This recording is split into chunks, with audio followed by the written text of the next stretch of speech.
You are listening to Alex Nanlohi Podcast, to know the Lord and to make Him known.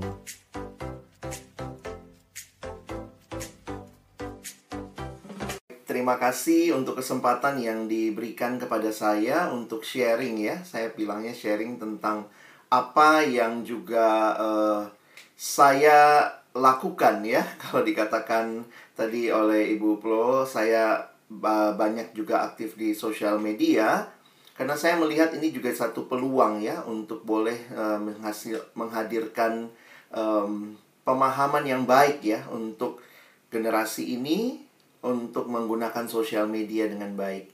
Jadi saya sekali lagi bersyukur untuk kesempatan ini boleh ketemu dengan Bapak Ibu dan juga anak-anak sekalian, adik-adik yang saya kasihi dalam Tuhan. Hari ini saya siapkan satu presentasi PowerPoint buat kita. Jadi saya akan coba sharingkan apa yang saya sedang pikirkan, gumulkan, dan juga sedang lakukan ya dalam tema bijak bersosial media. Nah, kalau saya di sana pasti saya tanya, siapa yang punya sosial media? Ya silakan angkat tangan begitu ya. Nah, tapi secara sederhana saja, coba kalian di samping kiri kanan kalau ada di kelas atau ada di ruangan atau ada teman di sampingmu, coba sama-sama pikirkan berapa banyak sosial media yang kalian pakai. Ya. Wah, ini mungkin untuk generasi sekarang nampaknya ya, kalau saya pikir-pikir nampaknya lebih dari satu, ya. Paling tidak punya dua, ada yang punya Instagram, IG, ada yang punya Facebook, ada yang punya sekarang TikTok ya. Belum lagi yang sehari-hari kita berkomunikasi. Sebenarnya itu juga termasuk sosial media, ya. Media yang menolong kita bisa berelasi secara sosial dengan orang lain. Contohnya, ada yang mungkin punya WhatsApp. Biasanya sebagian besar mungkin punya WhatsApp, atau generasi ini lebih senang ngobrolnya di Line. Atau juga ada yang sekarang mulai pakai Telegram. Wah, jadi ini semua hal-hal yang menunjukkan kepada kita, kalau saya sih menggambarkan, memang kita sedang berada di dalam dunia yang sedang berubah dengan cepat, termasuk perubahan pola komunikasi. Komunikasi yang dulu rasanya sulit, sekarang dengan perkembangan ilmu pengetahuan, teknologi, secara khusus internet, menjadi bagian yang menarik untuk sama-sama kita lihat, kita pikirkan ya. Nah, kalau kita perhatikan situasi COVID ini ya, situasi COVID ini juga kan tanda kutip ya, memaksa kita mau tidak mau harus menggunakan teknologi yang ada, internet, laptop ya, HP, semua itu menjadi bagian penting kehidupan kita paling tidak dalam 2 tahun terakhir. Mau namanya sekolah, mau namanya kita bekerja untuk Bapak Ibu guru begitu ya, mau namanya kita sedang ada dalam ibadah pun, maka penggunaan teknologi ya, ini jadi menarik. Bahkan ibadahnya di sosial media, di YouTube misalnya.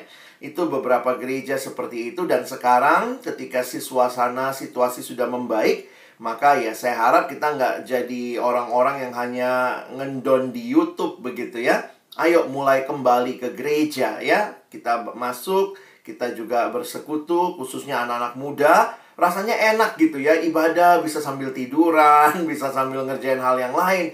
Tapi sekarang kita mau siapkan waktu, siapkan sikap kita untuk benar-benar beribadah sebagaimana layaknya kita beribadah di dalam gereja masing-masing ya. Nah, karena itu sebagai bagian pendahuluan, saya ingin ajak kita membaca satu bagian firman Tuhan yang mungkin sudah sangat sering kita baca, kita dengar, tapi nanti akan saya ulas di bagian akhir ya. Jadi di bagian awal nanti Kak Alex akan coba memberikan gambaran, karena ini kan kita bicara seperti webinar ya. Jadi saya harus memberikan fakta dan data buat kalian sebelum nanti kita masuk melihat bagaimana perspektif firman Tuhan berkaitan dengan hal ini. Matius pasal 5 ayat 13-16, kalau terlihat silahkan kita ikut membaca ya. Saya akan bacakan bagi kita. Kamu adalah garam dunia. Jika garam itu menjadi tawar, dengan apakah ia diasinkan? Tidak ada lagi gunanya selain dibuang dan diinjak orang. Mungkin kalian nanya, mana mungkin garam jadi tawar? Kok Tuhan Yesus nggak ngerti kimia sih ya? Di zaman Tuhan Yesus, garam itu diambil dari karang-karang yang ada di sekitar Laut Mati. Mengapa namanya Laut Mati? Karena kadar garamnya sangat tinggi. Sehingga karang-karang yang ditemukan di sekitar Laut Mati itu bersalutkan garam. Nah, pada masa itu penggunaannya ya, kalau kita mau pakai garamnya, maka kita ambil karangnya lalu kita kita torehkan begitu, lalu keluarlah garamnya. Nah, setelah salutan garamnya hilang atau juga karena pengaruh oksidasi, maka ya, bongkahan karangnya itu sudah tidak asin lagi. Makanya di zaman Yesus dikatakan tidak ada lagi gunanya kalau garam itu sudah menjadi tawar selain dibuang dan diinjak orang. Maksudnya bagian karangnya yang biasanya bersalutkan garam, ya. Jadi saya harap kita paham. Yang kedua, kita lihat ayat 14. Kamu adalah terang dunia. Kota yang terletak di atas gunung tidak mungkin tersembunyi. Lagi pula orang tidak menyalakan pelita lalu meletakkannya di bawah gantang, melainkan di atas kaki dian, sehingga menerangi semua orang di dalam rumah itu. Demikianlah hendaknya terangmu bercahaya di depan orang, supaya mereka melihat perbuatanmu yang baik dan memuliakan Bapamu yang di sorga. Bapak, Ibu, dan adik-adik yang saya kasihi dalam Tuhan Yesus Kristus, ini adalah sebuah pengajaran yang Yesus berikan kepada murid-muridnya. Itu berarti juga bagi kita sekarang bahwa Tuhan Yesus mengingatkan murid-muridnya tentang identitas baru yang mereka miliki. Berarti identitas baru yang kita miliki. Kalau kita sudah percaya pada Yesus, kita adalah garam dunia dan kita adalah terang dunia. Tuhan Yesus menggunakan ilustrasi yang sangat umum. Kenapa? Karena pastinya setiap rumah tangga pasti punya garam, pasti punya terang. Sehingga kalau kita memperhatikan dari situasi inilah, Yesus memberikan pengajaran tentang identitas orang Kristen, identitas yang baru, pengaruh yang harusnya dilakukan oleh orang percaya. Nah, situasi ini saya tetap meyakini di dalam era digital, panggilan kita tetap sama. Menjadi garam, menjadi terang di dalam dunia. Tentunya ini sebuah situasi yang tidak terelakkan. Ketika dunia berkembang, ilmu pengetahuan dan teknologi berkembang, kita masuk sekarang ke era digital. Dan era digital ini membawa banyak pengaruh. Tapi ingat, tidak semua pengaruh positif. Tidak semua pengaruh juga negatif. Jadi tetap digital era ini membawa perubahan dan juga dampak yang ada positifnya dan ada negatifnya. Sehingga kalau kita berpikir secara sederhana, ada yang bilang teknologi itu netral. Tetapi yang menggunakan teknologi, nah karena kita tahu banyak yang memakainya adalah kita manusia yang sudah jatuh dalam dosa, maka mungkin sekali orang menggunakan teknologi digital ini untuk melakukan hal yang tidak benar. Ada yang melakukan kecurangan, ada yang melakukan bullying di media sosial, ada yang melakukan bahkan juga penipuan. Wah, jadi kita melihat ada orang-orang yang secara sadar menggunakannya dengan tidak tepat. Tapi bukan berarti kalau begitu kita buang semua media sosial kita, kita matikan semua internet kita, kita tutup semua laptop kita, HP kita. Toh buktinya sekarang kita belajar menggunakan semua itu. Karena itu kita harus dengan tepat menyikapinya, ya. Makanya hari ini topik kita bijak bersosial media, ya. Topik kita bukan buang sosial mediamu. Topik kita bukan tambah sosial mediamu. Bukan cuma tambah atau kurangi atau buang. Tetapi mari kita berpikir bagaimana bijak bermedia sosial. Nah, saya coba tuliskan di sini. Teknologi ini semakin berkembang, bahkan semakin pesat. Dulu radio, sekarang internet. Dulu sinyal radio itu kayaknya hebat banget ya. Bagaimana sebuah radio transistor atau sebuah radio lah ya bisa menangkap sinyal dan kemudian bisa mendengarkan suara. Dulu seperti itu, sekarang lebih berkembang lagi, ada internet. Perkembangan teknologi ini merubah banyak hal. Apa yang diubah? Pola komunikasi. Anak sekarang banyak orang tua ngeluh. Dia lebih akrab sama HP-nya. Lebih akrab kayaknya sama gadgetnya dibanding sama papa mamanya. Nah, ini kan yang terjadi juga pola komunikasi. Tinggal satu rumah, tapi bapaknya sama mamanya ngomong ke anaknya lewat WhatsApp. Mau pergi bapak ya, mau pergi mama ya. Jadi ini jadi menarik juga ya. Satu rumah mungkin juga ketemu, tapi banyak komunikasi dilakukan di dalam media sosial ataupun gadget. Nah, pola interaksi interpersonalnya juga beda.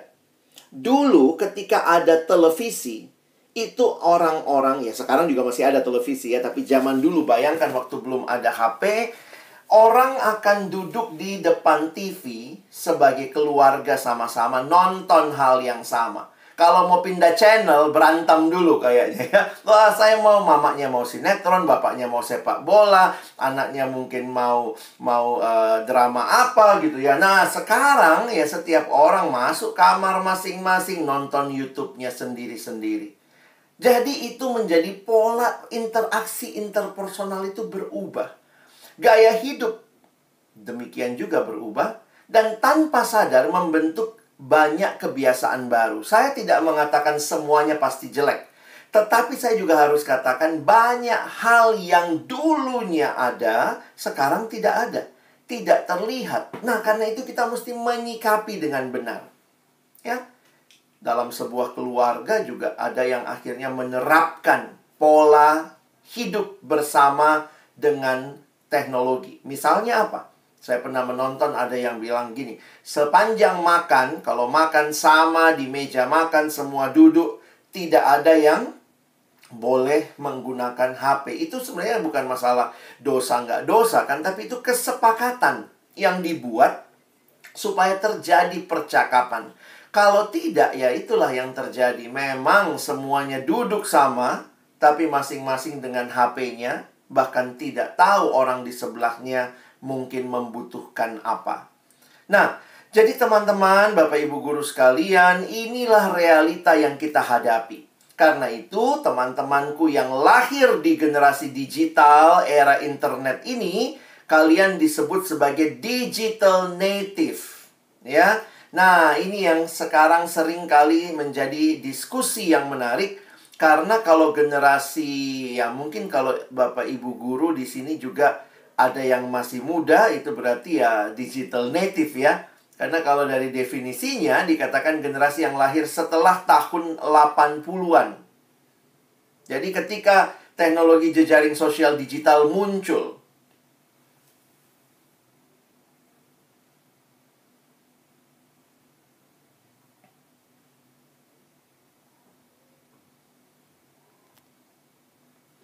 baik, jadi kalau perhatikan digital native ini adalah orang-orang yang lahirnya di dalam era digital. Nah, ini generasi yang lahir setelah tahun 80-an. Mungkin sih 80-an di luar negeri sudah begitu maju ya, tetapi ya buat di Indonesia kira-kira tahun 90-an lah ya. Jadi kalau ada Bapak Ibu guru juga lahir di tahun 90-an ke atas, itu bisa dikategorikan digital native. Nah, karakteristiknya sangat mahir menggunakan jejaring teknologi digital, memiliki kecakapan dalam mengoperasikan teknologi basis internet, sangat terbuka dengan banyak hal baru, hidupnya dikelilingi oleh teknologi digital, internet menjadi kebutuhan pertama, basic needs ya. Wih, kalau generasi ini katanya mengalami evolusi ya. Nah, ini ada yang menggambarkannya evolusinya seperti ini katanya ya, ini bercandaannya lah ya, karena kita nggak percaya lah masa manusia dari kera ya. Kita percaya manusia diciptakan Allah, bukan kera yang berevolusi. Nah, sehingga apa yang dibutuhkan? Nah, maka kita lihat ya, kalau ada yang mengatakan kebutuhan utama manusia, nah ditulis paling bawah yang basic itu, WiFi, ya kuota. Sementara mungkin di rumah, satu rumah sama bapak mama yang mungkin lahirnya bukan tahun 80-an, lebih tua lagi, maka ini adalah orang-orang yang disebut digital immigrants. Nah, saya ini termasuk digital immigrant. Saya lahir tahun 70-an, dan di masa itu nggak ada internet. Kalau kalian begitu lahir udah internetan gitu ya. Kalau saya nggak ada, saya masih ngalamin itu yang namanya ngetik pakai mesin ketik, kirim surat. Nah, masih ada itu ya. Sekarang kan kirim email langsung sampai. Dulu kita kirim surat, kalau korespondensi, saya di luar Jawa, kirim ke Jawa bisa 1 minggu baru sampai. Jadi memang beda polanya ya. Dulu kalau telepon, wah harus pergi ke kantor telepon, interlokal. Wah, itu kalau saya dulu menelepon orang tua, mana biayanya mahal. Sekarang teleponan, mau di luar negeri, di mana, pakai WhatsApp misalnya, katanya gratis ya, gitu ya. Nah, jadi generasi digital immigrants, generasi yang lahir sebelum teknologi ini muncul, dan ini klasik. Internet menjadi kebutuhan yang kedua, bukan yang pertama. Beradaptasi pada lingkungannya, menahan hal-hal baru yang muncul, dilihat dulu, ditelaah dulu. Makanya itu ya, orang tua begitu unik ya. Dia punya duit bisa beli HP, tapi dia nggak bisa setel HP-nya. Dia kasih anaknya, tolong dulu nak, gimana balas SMS gitu ya, bagaimana balas WA. Nah, tapi orang tua sekarang pun akhirnya menjadi digital immigrants. Karena mau tidak mau kami harus masuk dalam situasi ini. Ketika semua sekarang pakai Zoom, pakai Teams, ya mau nggak mau, kalau saya harus melayani, maka saya juga harus menggunakan. Nah, ini bagian dari perkembangan teknologi digital. Nah, buat digital immigrants ini ya kadang-kadang berjuang ya. Ada orang tua begitu ya, dia bisa jadi pembicara, tapi aduh bagaimana share screen-nya, nanti bagaimana duduknya, perlu pakai lampu atau tidak. Nah, itu buat generasi saya itu agak sulit ya kalau dia tidak cukup rendah hati untuk belajar. Nah, teman-teman, kenapa ini semua penting buat kalian ketahui? Supaya kalian bisa belajar juga menghargai. Memang di sini kan banyak anak-anak kita ya, kalian masih kelas 10, kelas 11. Ingat, di rumahmu ada nenek mungkin, ada kakek, ada paman, ada orang tua, papa mama yang mungkin mereka digital immigrants. Semua tuh hati-hati ya, karena kami tuh generasi yang banyak pertama kali komputer, dari mesin ketik beralih ke komputer. Jadi itu generasi yang cukup hati-hati. Kayaknya cukup ketinggalan zaman, sehingga kalau anak minta HP, orang tua langsung, kan yang penting bisa ngetik gitu ya. Dia nggak tahu bahwa HP sekarang ya bukan lagi HP, namanya disebut smartphone. Karena disitulah bisa Zoom, bisa Teams, di situ juga dia bisa sosial media, di situ dia bisa kirim email, di situ dia bisa SMS, dia bisa WA, dia bisa teleponan. Nah, jadi belajar menghayati. Kalau berkomunikasi dengan orang tua dalam hal-hal yang digital, mungkin kalian akan mengalami perbedaan. Belajarlah mengerti mereka juga. Ya, karena ya biasalah generasi kalian mintanya HP tercanggih, tapi orang tua kan juga uangnya belum tentu ada, belum tentu cukup. Jadi tidak semua harus mengikuti keinginan kalian. Nah, kadang-kadang kan begitu ya, suka berantem gara-gara yang satu tidak melihat kebutuhan karena digital immigrants, padahal digital native merasa membutuhkan. Nah, ada tendensi yang menarik. Jadi begini, mari perhatikan sebentar kenapa kita itu makin terpapar dengan sosial media. Salah satunya adalah saya selalu mengikuti data yang diberikan. Kalau Bapak Ibu, anak-anak mau mengakses, ada yang namanya APJII. Adalah Asosiasi Penyelenggara Jasa Internet Indonesia. Setiap tahunnya mereka mengeluarkan hasil survei terakhir mereka berkaitan dengan penggunaan internet di Indonesia. Dan ini cukup mengagumkan. Saya dapat data, jadi ini kalau bicara digital media di Indonesia, ini penetrasi pengguna internet di Indonesia tahun 2019 sampai 2020. Ya, kayaknya ini kuartal keduanya ya, 2020 kuartal kedua. Jadi ini memang sudah masuk masa-masa pandemi. Perhatikan saja datanya, saya coba kasih keterangan. Teman-teman tahu kita di Indonesia dengan jumlah penduduk 266 juta sekian, hampir 267 juta, pengguna internetnya sudah 196 juta. Jadi di Indonesia, negara kepulauan terbesar ini, sudah 73,7% orang Indonesia punya akses internet. Di HP-nya kah, di kantor, di rumah, punya wifi, dan seterusnya. Jadi mau tidak mau, inilah teknologi berkembang. Rumah tangga pakai ini, kantor kelurahan pakai ini, bikin KTP, masuk kemudian ke data nasional. Teman-teman, waktu mereka mensurvei kira-kira tahun 2015, itu masih di bawah 50% pengguna internet. Ini pertumbuhannya cepat sekali. Jadi pertumbuhannya kira-kira 8,9% per tahun. Kalau lihat sekarang ya. Sehingga bayangkan dalam 1 tahun ternyata sudah naik lagi. Ada 25 juta orang sudah punya akses internet. Jadi memang nggak terelakkan ya. Nah, tapi yang menarik dari data-data ini, mereka tidak hanya kasih tahu berapa orang yang sudah pakai internet di Indonesia. Yang menarik, mereka mensurvei, dia survei perilaku pengguna internet. Nah, ini jadi menarik ya. Yang disurvei juga perilakunya, bukan cuma berapa banyak yang menggunakan. Dan kalian bisa memperhatikan, nah ini unik ya. Di Indonesia, orang pakai internet itu sebagian besar untuk apa?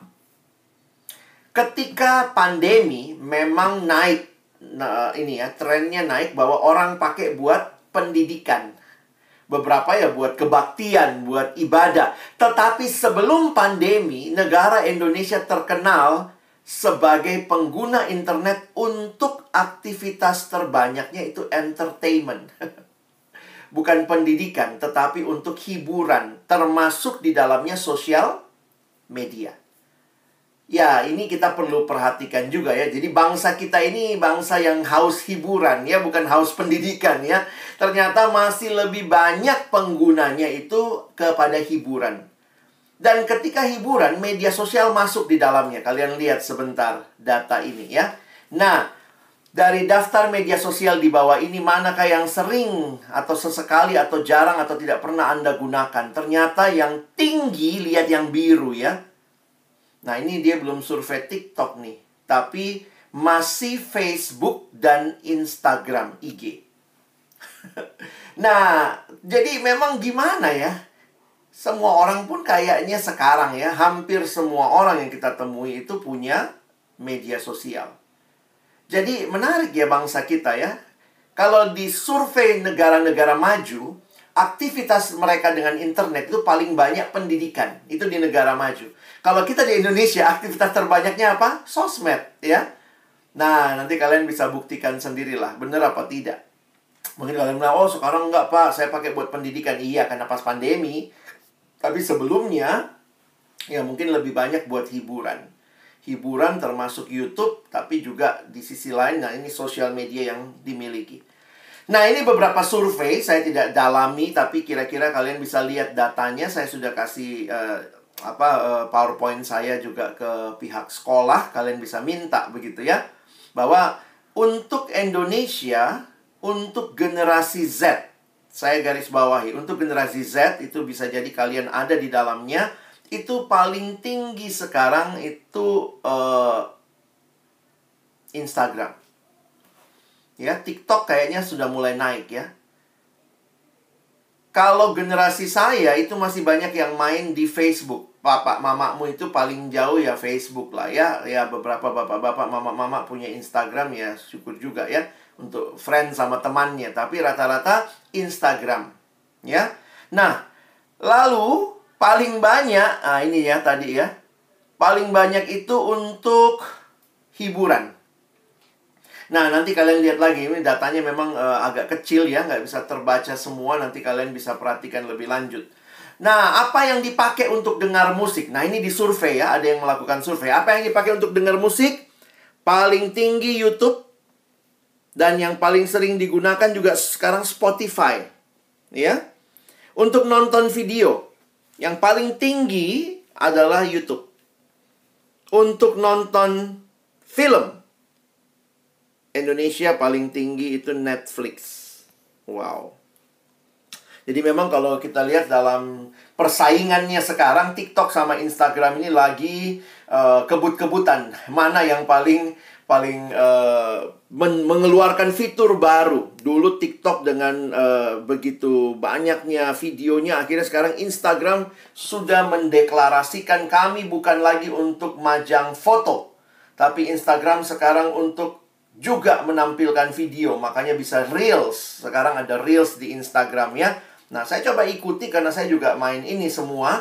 Untuk juga apa? Melihat bagaimana peluang menjangkau generasi ini. Nah, sehingga sebagai kesimpulan kalau kalian perhatikan, generasi Z yang sekarang ini kira-kira umurnya 7-21, itu generasi yang minimal satu hari 8 jam online. Baik untuk studi maupun untuk hiburan. Hiburannya itu bisa macam-macam. Nonton YouTube, main game, nonton drama, semua ya. Dan inilah aplikasi-aplikasi yang paling sering digunakan. Instagram, YouTube, TikTok, dan juga sekarang Spotify. Teman-teman tahu ini survei yang bikin siapa? Ini survei yang bikin adalah orang-orang yang mencari market pasar. Jadi ini adalah survei untuk menentukan pasar. Jadi misalnya kalau ada orang mau promosi produk apa, makanya kenapa skincare khusus itu adanya di IG. Nah, pernah lihat nggak? Saya nggak usah sebut mereknya ya. Tapi begitu dibilang, wih Andre Kalawet pakai itu juga. Wah, langsung semua. Kenapa? Nontonnya lihat di IG, lihat di TikTok, lihat di YouTube. Lalu muncullah dia pakai skincare dan segala macam. Nah, itu realita mau nggak mau, ya itulah. Kalau orang baca pasar, mau jangkau anak muda, dia harus punya iklan di IG, di YouTube, di TikTok, di Spotify. Kira-kira begitu ya. Nah, karena itu, di tengah-tengah dunia yang sudah semakin cepat, begitu banyak hal yang kalian hadapi, Kak Alex ingin kita belajar untuk bijak. Sebenarnya kalau kalian googling, banyak loh artikel atau infografis tentang bagaimana bijak bermedsos ya. Nah, ini saya ambil yang dikeluarkan Polda Jawa Barat misalnya ya. Saya coba kalian perhatikan. 3 tips aman bersosial media. Jadi ini teman-teman juga kita perlu dengarkan. Ini pesan-pesan sosial masyarakat. Karena memang yang paling rentan sama sosial media adalah yang menggunakan. Siapa itu? Ya, kalian anak-anak remaja. Ya, pertama, saring sebelum sharing. Nah, menarik ya. Jangan semua di-sharingkan, disaring dulu. Pastikan jika mau membagikan sesuatu harus recheck kebenaran informasi tersebut. Belakangan ini di IG mama-mama ya, atau di WhatsApp-nya mama-mama gitu ya, tiba-tiba ada yang kirim, wah, dilarang jalan-jalan 4 minggu ke depan oleh Bapak Luhut Binsar Panjaitan. Ternyata itu berita Januari 2022. Itu bukan berita sekarang, tapi entah kenapa ketika situasi COVID makin membaik, memang ada peningkatan setelah liburan ya. Tetapi ada juga yang kembali memposting. Pagi ini saya dapat lagi, Gubernur DKI Anies Baswedan melarang semua kegiatan tutup jam 9 malam. Ada beritanya, ada videonya, dikirim orang di sosial media. Padahal itu berita tahun Juni 2021, tahun lalu. Jadi hati-hati ya. Jangan langsung sharing kalau dapat, cek dulu. Nah, ini juga termasuk buat Bapak Ibu guru ya. Kadang-kadang juga karena kita rasa yang ngirim itu orang kita percaya, kita langsung forward. Belum tentu. Kita mesti sekarang modelnya gitu deh. Saya kalau dapat sesuatu, saya mesti cek dan recheck lah ya. Jaga etika di medsos. Selalu berperilaku baik. Kenapa? Ke depan itu orang akan melihat jejak digitalmu. Kalau kami zaman dulu ya, kalau kita mau nyari kerja sampai hari ini ya, biasanya harus minta surat kelakuan baik dari kantor polisi. Tapi nanti ke depan, itu bukan cuma butuh surat kelakuan baik, tetapi orang yang mengenal kamu, dia bisa melakukan tracing media sosial, dia bisa lihat, oh anak ini kalau posting ngomongnya jorok, Ini cuman maki-maki. Ini kalau posting gambarnya nggak senonoh, nggak usah terima kerja. Ngapain kita punya orang di kerjaan seperti itu? Jejak digitalmu terekam. Kenapa?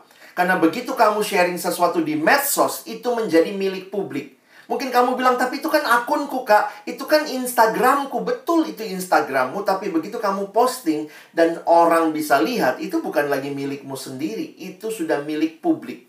Hati-hati. Jadi jangan cuma senang posting, tapi jaga etikanya. Lindungi privasi, jangan semua difoto. Kadang-kadang dia foto KTP-nya lah, dia foto apanya lah, ada nomor di situ, ada apa, lalu diposting. Nah ini, lindungi privasimu, karena data-data keamanan akunmu, hati-hati orang salah menggunakan. Ini orang banyak yang tidak punya niat baik di medsos. Jadi kita harus hati-hati, ya. Jadi ini dari polisi ya. Jadi kalau saya pikir-pikir ya, yang bisa jadi pembicara juga dari polisi. Kalian undang ya, diajarin bagaimana bijak bermedsos. Nah ini ada lagi Kak Alex dapat ya, tips bijak bermedia sosial. Sesuaikan minat ya, cari yang memang kamu minati ya. Dengan tujuan menyerap pendidikan lebih banyak, pengetahuan lebih banyak. Lebih selektif, jangan semua orang yang apply minta berteman, kamu approve. Belum tentu harus di-approve. Jangan cuma senang banyak teman. Jangan-jangan teman itu teman yang nggak benar. Makanya sebenarnya waktu saya pelajari ya tentang media sosial, awalnya media sosial dibuat itu untuk melink orang-orang yang sudah saling kenal. Saya ulangi ya. Awalnya itu untuk ngeling orang yang sudah saling kenal. Sekarang beda sekali. Justru untuk cari kenalan, nambah teman begitu ya. Nah, jadi memang ada hati-hati. Ada orang yang ketika dia posting apapun, ada temannya yang dia nggak kenal siapa, selalu nge-like, lama-lama kemudian terjadi komunikasi, DM-DM-an, lalu kemudian akhirnya ketemu. Maaf, anak ini, seorang perempuan, kelas SMP kelas 2, diculik oleh orang ini. Karena ternyata dia orang yang tidak bertanggung jawab, mungkin dia hanya ingin mendekati anak perempuan ini, tapi itu ya karena dia ngerasa, wah kalau saya posting dia selalu nge-like, saya posting dia selalu nge-like. Dia pikir ini orang yang baik. Kita nggak bisa langsung percaya, harus selektif di medsos ya. Jangan terbuka, mirip kayak tadi. Data pribadi jangan diunggah, hati-hati. Sebelum berbagi, telisik dulu, sharing dulu, sama ya. Nah ini yang menarik nih. Kenapa? Bagi saya yang terakhir ini pesan untuk generasimu. Saat dikuasai emosi, sebaiknya jangan bermedsos. Kalau kamu kata-katanya kasar, marah, kadang-kadang langsung di situ ya kebun binatang keluar. Nah, saat dikuasai emosi itu paling bahaya bermedsos. Hati-hati. Kenapa? Karena itu akan keluar hal-hal yang buruk dan itu terekam. Tapi saya sudah delete, Kak. Kamu delete, tapi jangan lupa. Di dalam server utama, tidak ada yang terdelete. Semua masih ada di situ. Jadi hati-hati. Nah, perhatikan. Ini juga ya. Ini ada semboyan menarik. Posting yang penting, bukan yang penting posting. Ya. Nah, jadi itu mesti kita ingat ya adik-adik sekalian. Ada lagi nih yang cukup bagus ya, saya coba kumpulkan buat kalian. Cara bijak mengunggah konten di media sosial. Sebelum mengunggah konten, kita perlu mengedepankan etika berkomunikasi, layaknya berinteraksi di dunia nyata. Jadi misalnya perhatikan itu konten milik siapa. Jangan foto orang kamu bilang fotomu ya, begitu ya. Isi konten dari sumber yang terpercaya, menggunakan bahasa yang baik. Jangan membuat konten sara, pornografi dan kekerasan. Ada yang tabrakan, kau di situ kau fotoin lalu kau masukin foto orang berdarah-darah, dia jatuh, motornya hancur. Itu tidak tepat. Kamu bukan pihak yang tepat untuk mengunggah konten-konten seperti itu. Kontrol jumlah unggahan, hati-hati membagikan informasi pribadi dan pentingnya konsen. Konsen ini sebenarnya persetujuan. Jadi misalnya ya, temanmu yang kamu fotoin, nah kamu mesti tanya sama dia, boleh nggak saya unggah? Sebenarnya etikanya begitu. Jangan semua foto kau rasa itu milikmu dan kau boleh unggah gitu ya. Nah ini yang sedih ya. Coba lihat data ini. 5 besar jumlah aduan konten per 31 Agustus 2021. Paling tinggi konten pornografi di Indonesia ya. Yang kedua adalah konten perjudian. Teman-teman, saya cuma mau ingatkan buat kalian. Ketika kalian mengunggah sesuatu, sekarang itu ada undang-undang ITE.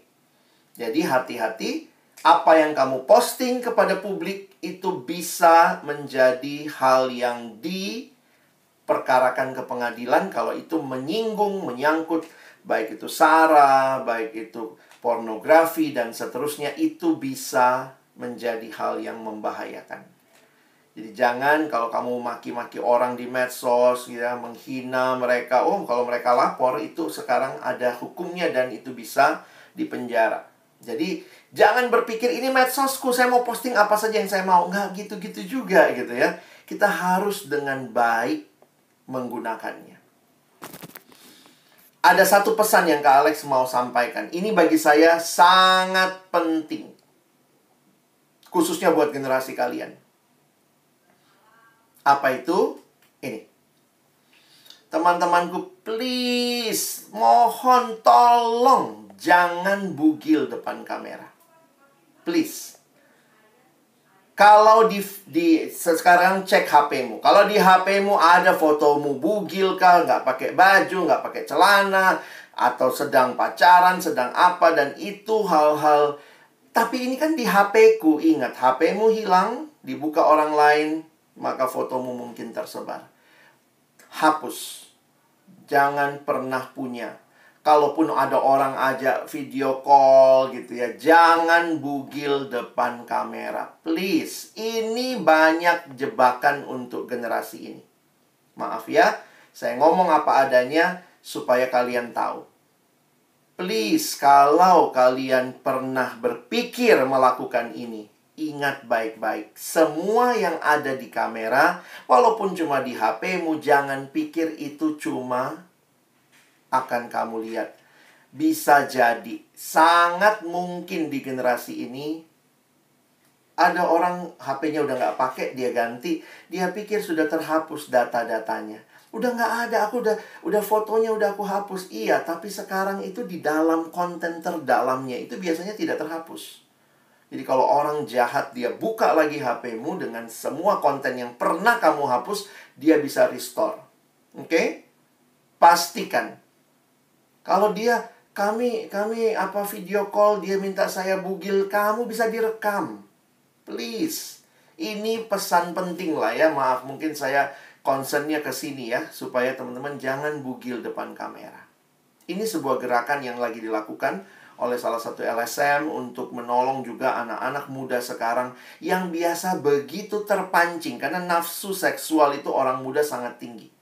Jadi ketika di abuse ya, kirimlah fotomu, kirim dong dadanya, kirim dong pahanya, kirim dong alat kelaminnya. Lalu dia kirim lagi.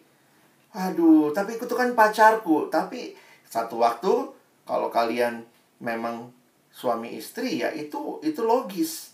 Tapi kalau belum suami istri, masih pacaran, kenapa saling mengirimkan foto-foto yang tidak senonoh? Ya, hati-hati. Beberapa orang diperas bahkan dengan hal ini, ya. Jadi bagaimana menyikapi ini ya? Kita tadi sudah dengar dari sisi data, kita sudah dengar dari tips-tips dari Polda tadi ya. Tapi firman Tuhan bilang apa? Sebenarnya firman Tuhan kasih kita dasar yang lebih jelas tadi ya. Tuhan ingatkan, kamu adalah garam dunia, kamu adalah terang dunia. Teman-teman perhatikan, tidak dikatakan kamu adalah garam. Bagi saya ini menarik ya. Tuhan Yesus nggak bilang gini, kamu adalah garam, kamu adalah terang. Tidak. Tapi Tuhan Yesus kasih konteks di mana kita hadir. Kamu adalah garamnya dunia. Berarti di dalam dunia yang makin kehilangan kehidupan yang baik, kamu garamnya. Teman-teman, di masa Yesus, garam itu punya fungsi utama menghambat pembusukan. Karena belum ada lemari es. Maka kamu adalah garamnya dunia. Supaya dunia nggak makin busuk, kamu garamnya. Lalu Yesus bilang, kamu adalah terang dunia. Kamu bukan cuma terang, kamu terangnya dunia. Berarti teman-teman dan saya harus hadir dalam dunia yang gelap, memancarkan terang kita. Jadi bukannya jadi seperti dunia, tapi kita garamnya dunia. Bukannya jadi seperti dunia, tapi kita adalah terangnya dunia. Wow, ini panggilan buat kita yang diberikan Tuhan kepada kita. Teman-temanku, di dalam media sosial pun kamu garam dunia. Kamu terang dunia. Kak Alex coba pikir-pikir ya. Waktu Yesus bicara dunia di sini, sekarang kan kita punya banyak dunia ya. Dunia nyata, dunia maya. Kita juga harus jadi terang nggak di dunia? Saya akhirnya melihat ya, berarti dunianya semua ya. Mau dunia nyata, mau dunia maya, teman-teman kamulah garamnya. Ingat itu ya. Sehingga jangan cuman, kadang-kadang orang suka begini. Saya ini dunia nyata. Wah, dunia nyata dia baik, anaknya karakternya baik. Tapi di dunia maya, wah, seenaknya ngomong, posting-posting yang nggak senonoh. Sampai-sampai, ya maaf nih, Kak Alex nanya nih ya. Berapa banyak yang punya 2 akun? IG-nya ada 2 akun. Iya Kak, satu buat stalker-stalker. Ada berapa yang punya Telegram, berapa akun? Jadi banyak yang sekarang punya 2 akun. Kenapa? Yang satu buat nonton porno. Ngeri ya. Generasi yang pinter ini katanya anak-anak yang smartphone, tapi nggak smart. Seolah-olah nggak apa-apa di dunia nyata. Ini akunku yang asli, ini yang beneran. Ini akun palsu. Ya bisa main-main, bisa nonton porno, bisa lihat-lihat orang bugil. Kalau begitu berarti kamu cuma jadi garam dan terang di dunia nyata, tapi bukan di dunia maya. Saya lihat nggak begitu. Tuhan mau kita jadi garam dan terang di dunia maya, di dunia nyata, di semua tempat engkau adalah garam dan terang. Kan itu Kak Alex ingatkan ya. Hati-hati kenalan di media sosial, karena belum tentu dunia nyata. Jadi kadang-kadang ada orang yang, ya aku kenalan sama orang itu. Loh, kamu pakai akun yang mana? Oh iya, pakai akun yang nggak jelas. Kalau kita mau hidup dengan baik, maka ya ini juga ya, kita belajar Alkitab juga bisa di dunia maya. Kalau dimanfaatkan dengan baik, dunia maya akan menjadi dunia yang juga kita terangi. Bahkan kita juga bisa menjadi follower of Christ, following Christ in a social media world. Tema sekolah kita beberapa waktu ini terus digaungkan, Christ we proclaim. Kita memproklamasikan Kristus, termasuk memproklamasikan Kristus di dunia maya. Dia juga Tuhan atas dunia maya. Bukankah Yesus berkata, kamu akan menjadi saksiku? Di mana jadi saksi? Saya senang dengan gambar ini ya. You will be my witnesses. Where? Ini ya, semua. Waktu ketemu langsung, lewat HP, lewat internet, lewat laptop, maka kita menjadi saksi Tuhan, termasuk di media sosial. Terangilah media sosial itu. Terangilah sebagaimana Yesus berkata, akulah terang dunia. Barang siapa mengikut aku, kalau betul kamu ikut aku, ia tidak akan berjalan dalam kegelapan, melainkan ia akan mempunyai terang hidup. Loh, sebenarnya siapa sih terang dunia? Coba kalau kita pikir-pikir. Tadi Yesus bilang, kamu terang dunia. Di Yohanes 8 dia bilang, aku terang dunia. Lalu siapa terang dunia yang sesungguhnya? Gimana kita ngertinya? Kak Alex simpulkannya begini. Kita bukanlah sumber terang itu. Waktu Yesus bilang kamu terang dunia, tapi kita bukan sumbernya. Hanya Yesus sumber terang yang sejati. Karena itu setiap kita yang mau jadi terang dunia, miliki relasi yang hidup dengan Yesus. Sehingga kita bisa hidup sebagai anak-anak terang. Jadi kita itu kayak bulan kali ya. Kita tidak dipanggil untuk memancarkan terang kita sendiri. Karena kita nggak punya terang itu ya. We aren't called to shine our own light. We are called to reflect His. Kita dipanggil untuk merefleksikan terang Kristus. Karena itu kita harus hidup sebagai anak-anak terang. Sebagai bagian yang penting, kalian lihat ayat ini ya. Kita nggak usah baca semua. Apa bukti anak-anak terang? Lihat Efesus 5. Sebab itu, kata Paulus, hiduplah sebagai anak-anak terang. Perhatikan ayat 9. Karena terang itu hanya berbuah karena 3 hal ini. Kebaikan, keadilan, kebenaran. Kalau kamu anak terang, maka postinganmu, media sosialmu menyatakan kebaikan, keadilan, kebenaran. Kenapa? Karena yang gelap, lihat dunia. Ayat 11. Paulus berkata, janganlah turut mengambil bagian dalam perbuatan-perbuatan kegelapan yang tidak berbuahkan apa-apa. Itulah kegelapan. Nggak ada buahnya. Nah, kita baca ayat ini sama-sama. Kalau di layar terlihat, mari Kak Alex ajak di kelas, kita baca sama-sama. Filipi 2 ayat 15. 1, 2 ya.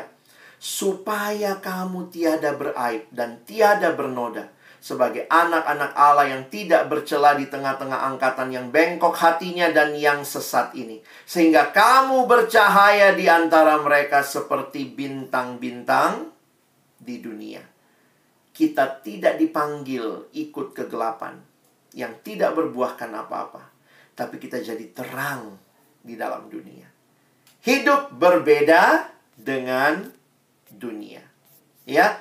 Nah, sebagai bagian penutup, Kak Alex mau kasih beberapa tips ya. Lalu bagaimana Kak ketika saya mau posting atau saya mau bikin konten, apa yang saya harus lakukan? Ya, kita mesti belajar mengerti yang mana kehendak Tuhan, yang mana bukan kehendak Tuhan. Dari mana taunya? Nah, 1 Korintus 10 ayat 31, kalimatnya luar biasa. Paulus bilang begini, aku menjawab, jikalau engkau makan atau jika engkau minum atau jika engkau melakukan sesuatu yang lain, lakukanlah semuanya itu untuk kemuliaan Allah. Saya kaget pertama kali baca ayat ini. Kayaknya kan kalau anak sekarang bilang receh banget. Makan untuk kemuliaan Allah, minum untuk kemuliaan Allah. Maka sesuatu yang lain, termasuk kamu bermedia sosial, termasuk kamu berelasi, kamu hidup, kamu bermain, harusnya untuk kemuliaan Allah. Makan aja untuk kemuliaan Allah, minum untuk kemuliaan Allah. Maka selalu pikirkan, apakah yang saya lakukan ini? Ini kan IG-ku Kak, ini kan Telegramku, ini kan postinganku di TikTok, ini TikTok saya. Tapi selalu ingat, apakah itu memuliakan Allah? Jangan cuma bilang ini punyaku. Nah, lihat lagi satu ayat di bawah, di atasnya ya. Nih, Paulus bilang begini, segala sesuatu diperbolehkan, benar. Tapi bukan segala sesuatu berguna. Wah. Segala sesuatu diperbolehkan, benar. Tapi bukan segala sesuatu membangun. Boleh nggak posting di IG-ku apa yang saya rasa? Ya boleh-boleh aja. Tapi pertanyaannya itu berguna nggak? Kenapa sharingnya di IG? Kenapa nggak sharingnya ke Tuhan dalam doa? Kenapa nggak sharing sama Bapak Ibu Guru yang bisa dengarkan, bisa merespon, bisa membelai rambutmu, bisa memeluk kamu? Lihat ya. Jangan semua yang boleh kamu pikir berguna. Enggak juga. Semua yang boleh itu membangun enggak? Makanya kalau lihat prinsipnya, kita simpulkan ya. Selalu tanya, apakah itu memuliakan Allah? Apakah itu berguna?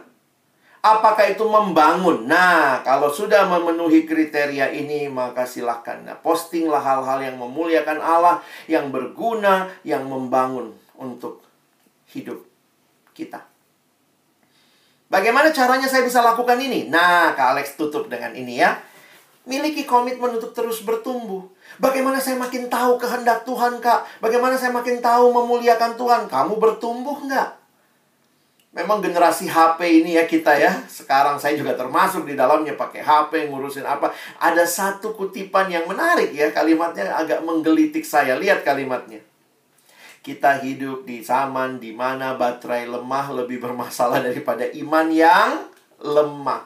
Kalau baterai mulai habis, kita sibuk cari colokan. Kita marah-marah kalau mati lampu di rumah. Aduh, HP-ku, aduh. Tapi kalau kita nggak baca Alkitab, kita nggak doa, kita nggak saat teduh, syukur-syukur di sekolah ada devosi tiap pagi. Tapi jangan-jangan devosinya hilang hari Sabtu, karena nggak masuk hari Minggu, nggak devosi ya. Apakah kita terus bertumbuh? Kalau kita mau memuliakan Allah, pastikan kamu bertumbuh. Ingat, 3 hal Tuhan kasih untuk engkau dan saya bertumbuh. Pendeta John Stott bilang 3 hal ini penting. Tuhan kasih Roh Kudus, Tuhan kasih firman Tuhan dan doa, dan Tuhan kasih kita komunitas. Nikmati itu ya. Bagaimana saya bisa bertumbuh bijak bermedsos? Maka pertama, berserah pada Roh Kudus, dipimpin oleh Roh. Yang kedua, baca renungkan firman Tuhan. Kalau kamu nggak pernah baca firman Tuhan, dari mana kamu tahu? Bukankah firman-Nya pelita bagi kaki kita, terang bagi jalan kita? Tuhan sudah tahu kamu akan hidup dalam dunia yang gelap. Maka firman-Kulah pelita. Firman-Kulah terang. Ya. Nah, apalagi? Firman itu untuk menyatakan kesalahan, memperbaiki kelakuan, mendidik orang dalam kebenaran. Firman itu 2 Timotius 3 ayat 16. Ya, segala tulisan yang diilhamkan Allah memang bermanfaat untuk mengajar, menyatakan kesalahan, memperbaiki kelakuan, dan mendidik orang dalam kebenaran. Sebuah kutipan menarik mengatakan, "The Bible will keep you from sin, or sin will keep you from the Bible." Karena itu, yang terakhir, komunitas ya. Tadi Roh Kudus, firman Tuhan dan doa, dan juga komunitas. Bertumbuhlah dalam komunitas. Jangan jauh dari komunitas ya. Mungkin di sekolah, kamu punya teman-teman yang baik, yang sama-sama cinta Tuhan, mau bertumbuh. Di gereja juga begitu. Sehingga pada akhirnya kamu boleh jadi berkat. Nah, ayat penutup kita. Itulah yang dituliskan di Matius 5 tadi ya. Yesus berkata begini, "Demikianlah hendaknya terangmu bercahaya di depan orang, supaya mereka melihat perbuatanmu yang baik dan memuliakan Bapamu yang di sorga." Kak Alex lama pikir-pikir ayat ini ya. Karena kalimatnya begini, waktu terang kita bercahaya, orang bisa lihat perbuatan kita. Tapi siapa yang dimuliakan? Yang dimuliakan Bapa di surga. Kalau postinganmu banyak yang like, banyak yang repost, banyak yang terberkati, jangan juga jadi sombong. Banyak juga yang bikin konten rohani jadi sombong. Wih, lihat dong followerku segini. Wih, lihat dong aku hebat-hebat postinganku tiap hari. Harusnya kita tetap rendah hati. Karena apa? Kita bukan sumber terang itu. Kalau terangmu bercahaya, karena kamu berelasi dengan sumber terang, maka biarlah orang memuliakan sang sumber terang. Saya tutup dengan kalimat dari pendeta John Stott ya. Pak John Stott ini dia meramu, dia memparafrase kalimatnya begini. Jika daging busuk, jangan salahkan daging, tapi tanyakan di manakah garamnya. Jika dunia busuk, jangan salahkan dunia. Memang dunia bakal terus busuk, tapi tanyakan di manakah garam dunia. Aduh, postingan-postingan medsos ini jelek-jelek, hoax-hoax. Pertanyaannya, mana anak Tuhan? Apa yang kau posting? Kau ikutan posting hoax juga, atau kau sedang memposting hal-hal yang membangun hidup orang lain? Jika rumah gelap, jangan salahkan rumah, tapi tanyakan di manakah lampunya. Jika dunia gelap, jangan salahkan dunia, tapi tanyakan di manakah terang dunia. Kalau terang dunia yang harusnya menerangi media sosial ikut jadi gelap, ikut jadi redup, ya jangan salahkan, dunia makin gelap. Di mana kamu? Apa yang Tuhan percayakan? Kamu punya 2-3 akun media sosial, apa yang akan kamu lakukan? Kiranya ini menolong kita untuk merefleksikan kehidupan kita sebagai murid-murid Tuhan. Saya berhenti di sini, saya kembalikan kepada Ibu Plo untuk kita boleh berdiskusi. Terima kasih. Ya, silakan Ibu Elma.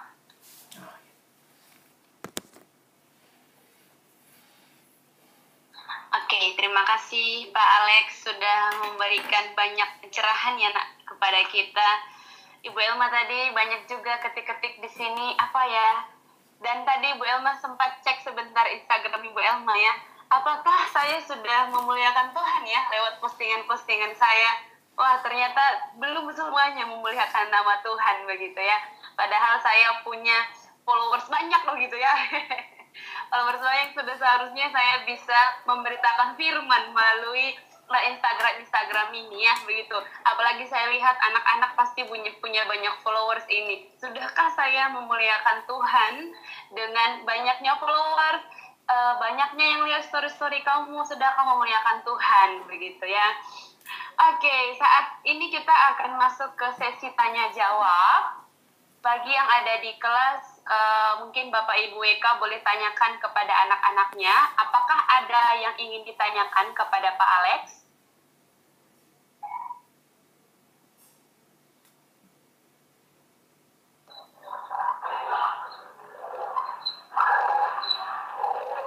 Kalau ada yang ingin bertanya, boleh open open mic juga langsung tidak apa-apa ya Bapak Ibu?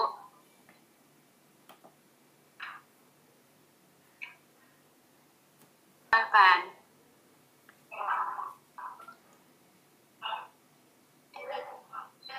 Oke, silakan, ada Fillmore tadi. Sepertinya Kalista yang udah buka mic. Oh, Kalista, sorry. Silakan Kalista. Anita, Pak. Oh, Anita. Anita ya, di balik masker, maaf. Silakan Mbak Anita. Jadi saya mau bertanya, Pak. Iya. Jadi saya punya akun Instagram dan juga WA. Nah, kadang-kadang tuh saya pakai contohnya akun TikTok saya untuk ambil ayat-ayat Alkitab dari TikTok. Terus saya akan nge-publish itu di WA ataupun di Instagram. Namun Pak, saya tuh punya pergumulan. Kadang-kadang tuh saya nge-post ayat Alkitab di hari Senin. Nah, saya mikirnya besoknya gak usah nge-post firman Tuhan lagi, soalnya nanti bakal dibilang sesuci atau lain sebagainya. Terus juga saya juga punya pergumulan kalau nge-post ayat hafalan di hari Minggu, itu tuh kadang-kadang saya malu sendiri kalau nge-post. Jadi kadang saya sudah post, tapi saya hapus balik karena saya takutnya orang mikir saya itu cuma nge-post karena saya tobat di hari Minggu atau karena saya pergi ke gereja tadi. Jadi saya mau sosok suci, soalnya saya udah ke gereja. Tapi niat saya awalnya tidak seperti itu. Cuman saya itu jadi kayak bergumul begitu, Pak. Jadi saya mau jadi terang dan garam dunia lewat media sosial saya. Tapi kadang-kadang juga ada yang pernah bilang ke saya kayak saya itu cuma ngepost ini supaya dapat followers atau apa, padahal motivasi saya benar. Nah, gara-gara kata-kata orang, jadi saya jadi yang kayak takut gitu, Pak, untuk ngepostnya. Nah, saya juga mau bertanya, bagaimana cara saya dapat meresponi orang-orang yang seperti demikian? Nah, pula bagaimana caranya saya mana tahu gitu ya, suatu saat saya ketemu sama orang di media sosial yang ngepost banyak hal, namun saya mau negur dia, tapi dengan cara yang baik itu bagaimana ya, Pak? Itu aja. Baik, terima kasih banyak pertanyaannya. Saya langsung jawab ya, Bu. Sebenarnya ini jadi pergumulan banyak anak muda ya, karena rasanya pengakuan orang itu menjadi satu hal yang juga jadi masalah seringkali ya. Kalau yang dia akui si positif, no problem. Tapi kadang-kadang, wah sok suci lah, apalah. Nah, tapi saya juga punya penghayatan begini. Emangnya salah punya banyak follower? Emangnya salah mengajak orang nge-follow kita? Bagi saya sih, kalau kita memang mau memberi pengaruh, ya silakan. Kadang-kadang postingan kita yang baik, yang kita siapkan, kalau kalian juga bagus kan bisa bikin Canva. Anak sekarang kan jago-jago ya, bikinnya menarik begitu ya.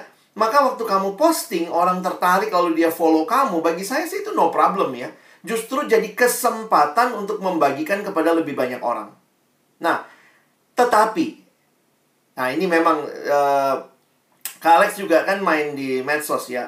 Salah satu yang memang sulit dijaga itu kemurnian hati, ketulusan. Ini benar-benar cuma demi follower atau apa. Tapi seiring berjalannya waktu, Tuhan makin memurnikan motivasi. Sehingga yang menarik adalah saya selalu ingat pertanyaan ini. Jadi saya bukan cuma senang banyak follower, tapi saya juga punya tanggung jawab. Kalau saya membahasakannya begini. Kalau saya ajak orang follow saya, maka pertanyaannya, saya akan bawa mereka follow saya untuk apa? Saya ingat kalimat Rasul Paulus. Paulus bahkan minta banyak follower ya. Dia bilang begini, ikutlah aku sebagaimana aku mengikut Kristus. Nggak salah punya follower. Tapi pertanyaannya, kalau sudah punya follower, kalian mau bawa kemana followermu? Kalau kamu mau mereka juga kenal siapa Tuhan, siapa juru selamatmu, ya itulah kesempatan kan, media sosial kita mau posting ayat Alkitab. Jadi apapun kata orang, bagi saya nggak posting hanya sekadar untuk dapat pengakuan orang, Tetapi saya posting karena saya tahu saya punya tanggung jawab membawa orang-orang ini untuk memfollow siapa yang saya follow, yaitu Yesus. Nah, jadi mungkin ya kalau buat saya ya, hari ini misalnya saya posting ayat Alkitab, besok saya posting kutipan mungkin ya. Ya, kutipan-kutipan Kristen. Nah, bagi saya juga no problem. Jadi teman-teman jangan terpaku hanya dengan ayat Alkitab ya. Tapi juga kalian bisa sharing kesaksian hidupmu, bagaimana Tuhan menolong. Nah, itu semua jadi bagian yang akan Tuhan pakai juga memberkati orang lain. Satu cerita yang saya ingat, beberapa tahun yang lalu saya pimpin retret sekolah. Ya, sekolah kalian juga ya. Saya nggak usah sebutlah ya, di mana. Tapi saya ketemu di itu rekoleksi kelas 3. SMA kelas 3, berarti kelas 12. Teman-teman tahu, ada satu anak cerita, "Iya kak, saya banyak ditanya orang." Hah? Kenapa dia masih muda udah banyak ditanya gitu ya? Gara-garanya dia bilang gini, "Saya bikin akun di Line." Dia bikin grup di Line. Dan dia posting-posting gitu ya. Biasa posting ayat, posting kutipan gitu. Teman-teman, dia punya orang yang gabung di grupnya waktu itu ya. Itu ada 4.000 orang. Saya sampai kaget gitu. Lu masih muda, kelas 3 SMA, kelas 12. Dia punya orang di grup 4.000. Jadi dia bilang tiap hari dia kalau posting itu ada aja yang respon ya.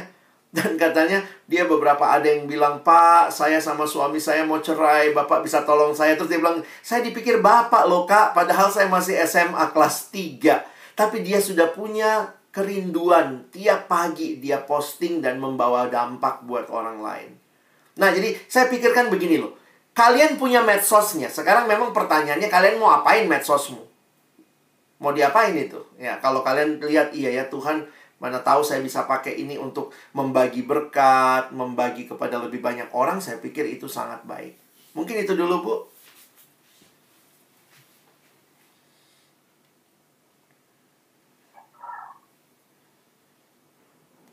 Oke, terima kasih ya Kak Alex Sama-sama. untuk jawabannya. Berarti nanti Anita jangan dihapus lagi ya postingannya. Kalau kamu sudah post berarti dengan percaya diri, kamu post lagi besok-besoknya begitu ya. Mungkin tadi seperti kata Pak Alex, dengan kesaksian juga boleh, tidak harus dengan ayat Alkitab, kutipan juga boleh. Oke, selanjutnya ada dari kelas 10 MIPA. Silakan.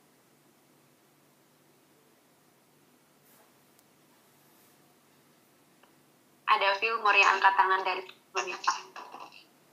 Perkenalkan, nama saya Pak dari kelas PRIPA. Nah, pertanyaan saya sedikit aja sih Pak. Ya.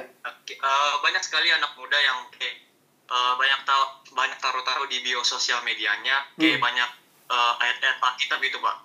Nah, menurut Bapak kan gini Pak. Jadi kayak perilakunya tidak mencerminkan apa yang ditaruh di bio-nya itu Pak. Padahal itu miliknya dia sendiri. Nah, menurut pandangan Bapak bagaimana itu Pak? Itu aja sih Pak. Terima kasih Pak. Terima kasih. Nah, memang ya, buat kita yang posting, ada tanggung jawab juga di situ. Nah, ada anak yang pernah saya tanya, "Kenapa kamu posting begitu, kelakuanmu nggak seperti itu?" Dia bilang, "Justru sebenarnya saya mengingatkan saya, Kak, untuk tidak menyerah, tapi terus berjuang hidupi firman Tuhan." Nah, memang disinilah tantangannya. Supaya kamu juga tidak jadi munafik. Tapi kamu bisa selaras ya, antara apa yang kamu bagikan dan apa yang kamu hidupi. Sebenarnya materi saya masih agak panjang sebenarnya kalau kalian ini ya. Mungkin saya coba bagikan saja sedikit ya, karena ini adalah bagian yang juga ditanyakan oleh adik kita ini ya. Jadi kalau teman-teman, Bapak Ibu guru sekalian melihat juga, saya tuliskannya begini. Sebentar.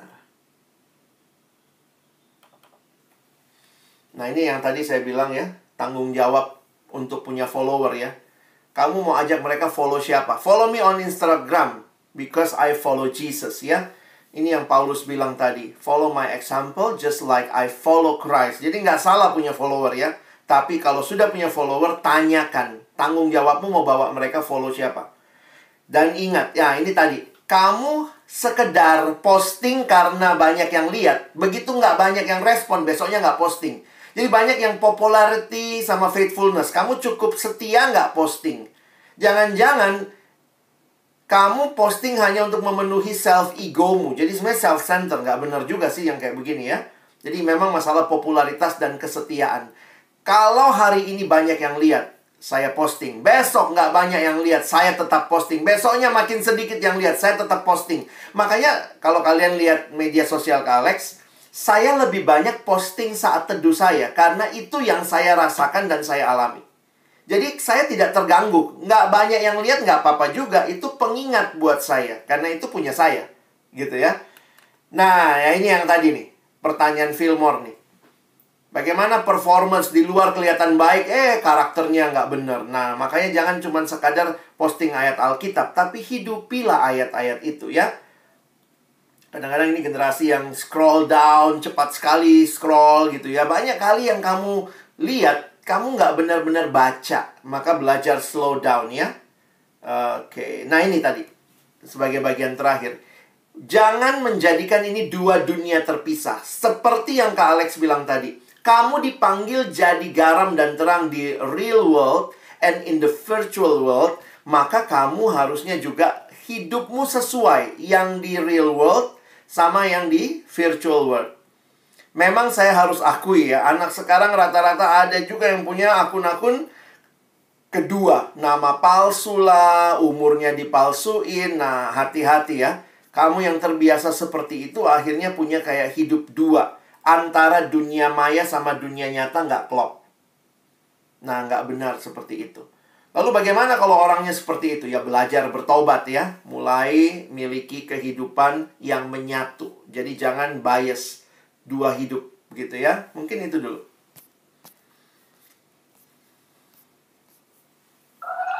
Oke, terima kasih ya Pak ya buat jawabannya. Kiranya apa yang ditanyakan tadi yang tanya Fajar Pak. Oh Fajar, sorry. Ini Semuanya pakai akun Bapak Pak Guru ya. Maafkan saya. Iya, itu akan nggak apa-apa Pak. Berarti Fajar nanti bisa melihat juga ya. Dan kalau kamu buat di bio tentang ini, berarti bisa juga melakukannya begitu. Ada lagi pertanyaan? Kalau tidak ada berarti saya ini bisa bertanya ya Pak ya. Ya Pak, silakan Bu. Oke, Pak. Jadi saya itu melihat banyak sekali ya anak-anak remaja sekarang itu fans dengan ala-ala Korea begitu ya. Mereka itu suka posting foto-foto, kemudian video-video yang tentang Korea-Korea. Menurut Bapak gimana sih tanggapannya melihat anak-anak yang sering memposting hal begitu? Karena saya lihat anak-anak masih sering upload yang seperti itu. Oke. Kita butuh seminar khusus Bu soal Korea kali ya.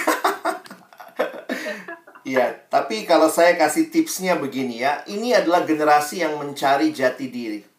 Jadi dalam generasi ini banyak yang mencari jati diri. Dan memang apa yang ditampilkan secara khusus dengan Korea ini ya. Korea ini punya strategi marketing mendunia.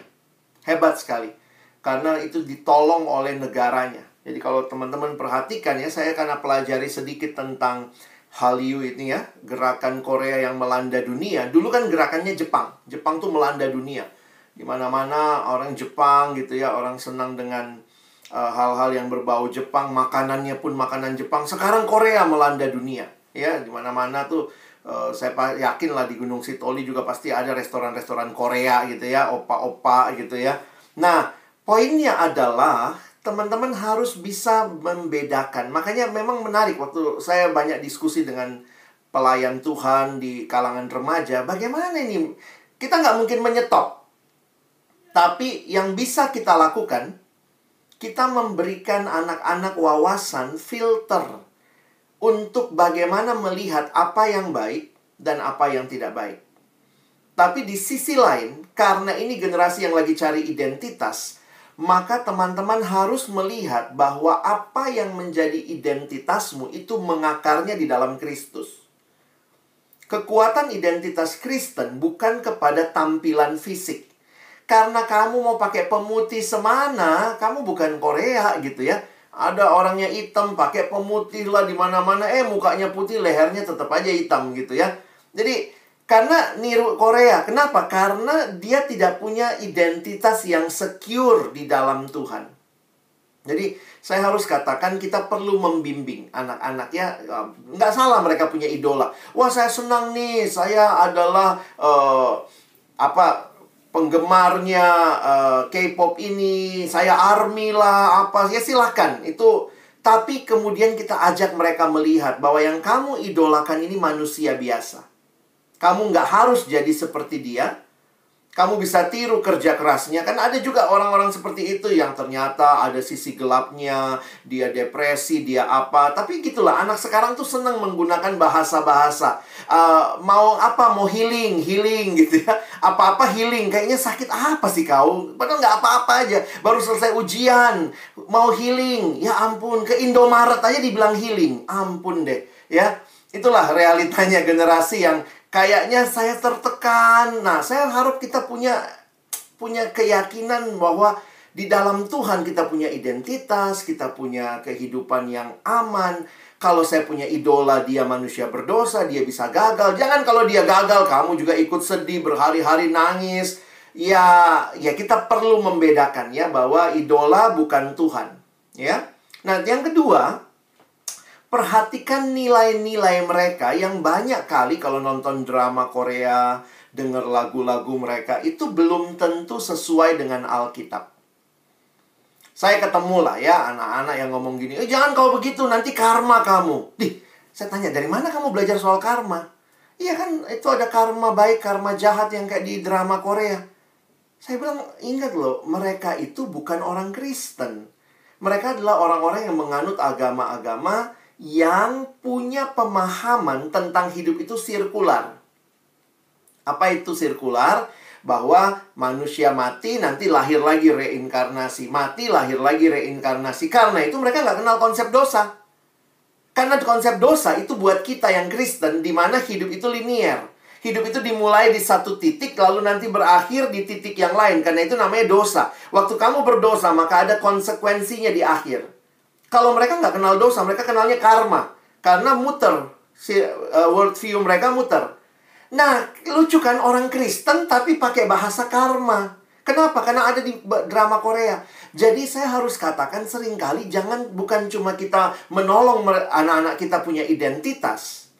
Bahwa mereka ada di dalam Tuhan, aman di dalam Tuhan. Tapi juga mengerti pengajaran Kristen. Sehingga waktu dia dengar reinkarnasi, ada anak remaja ngomong gitu, nanti kalau aku reinkarnasi, aku maulah ya jadi ini, jadi itu.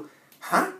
Padahal Kristen nih, tapi ngomongnya reinkarnasi. Nah, ini karena pengaruh dari apa yang ditonton. Jadi Bapak Ibu, please, ya kalau bisa juga ikut nonton ya. Supaya tahu apa yang anak-anak kita tonton. Nggak masalah kok nonton drama Korea ya, nggak sejauh itu tidak.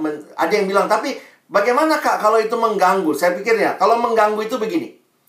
Kita tahu tugas utama kita. Tugas utama kita, siswa, belajar. Maka nonton drama Korea yang sesuai umur, yang baik, tentunya itu adalah sambilan. Jangan dibalik. Belajarnya sambilan, drama Koreanya yang utama. Itu yang udah mengganggu itu ya. Nah, jadi mungkin itu. Tolong diperhatikan, bangun identitas anak-anak yang kuat.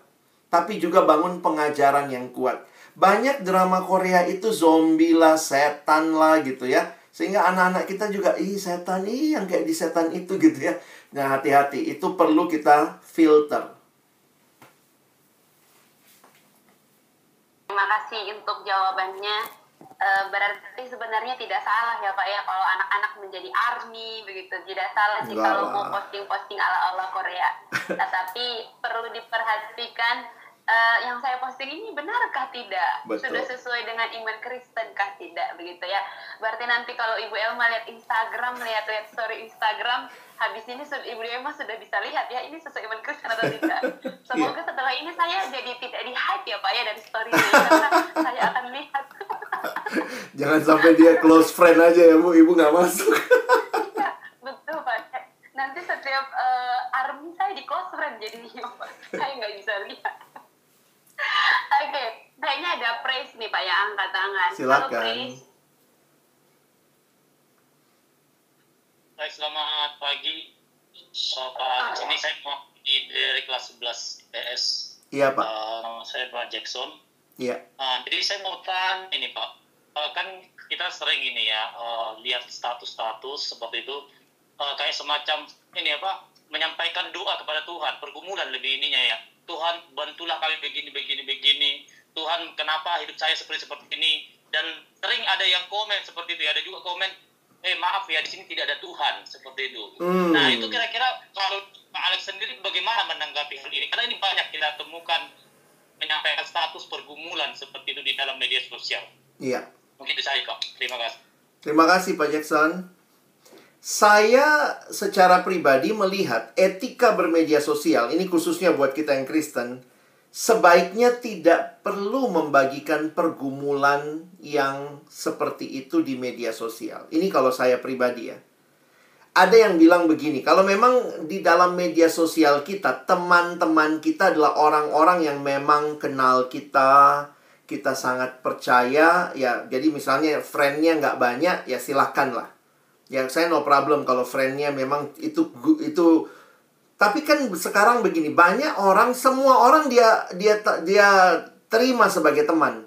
Sehingga komen-komen seperti yang Bapak bilang tadi bisa jadi muncul. Karena mungkin tidak semua orang yang dia temani adalah orang yang percaya Tuhan. Nah, sehingga kan kalimatnya begitu. Nggak ada Tuhan-Tuhan di sini. Jadi memang kalau saya melihat ya, kalau di media sosial, sebaiknya pastikan dulu siapa teman-teman kita. Dan kalau memang mau sharing pergumulan, bukan di media sosial, tapi coba DM orang-orang yang kita yakin dia mendukung, mendoakan kita. Bagi saya, ya jujur aja kalau lihat orang posting di media sosial dan keluhan-keluhan, termasuk ya mohon maaf Bapak Ibu Guru, keluhan rumah tangga pun, suamiku kayak begini, nyesel aku nikah sama dia. Ada juga yang postingan begitu ya, mama-mama Facebook begitu ya. Nah bagi saya, tempat mengeluh itu bukan di media sosial. Tapi datanglah sama hamba Tuhan, datang sama teman-teman kelompok kecil, KTB ya. Kita bisa share, mereka kita pastikan mereka mendoakan kita. Di Alkitab ada prinsip sebenarnya. Kalau lagi bergumul, jangan membagikan pergumulannya yang belum selesai. Tetapi lewatilah pergumulan itu, dan ketika kita sudah selesai dengan pergumulan itu, silahkan sharing. Karena kita bisa kasih tahu jalan keluarnya. Bayangkan kalau semua postingan kita keluhan.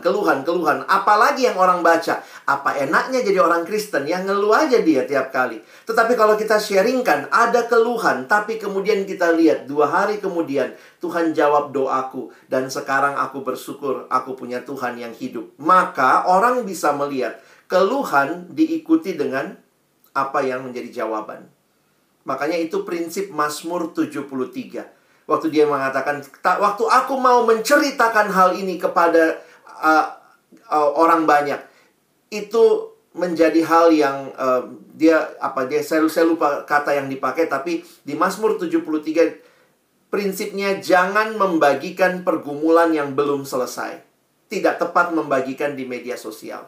Kalau sudah selesai, kita mau berbagi sebagai kesaksian, ada solusinya, puji Tuhan.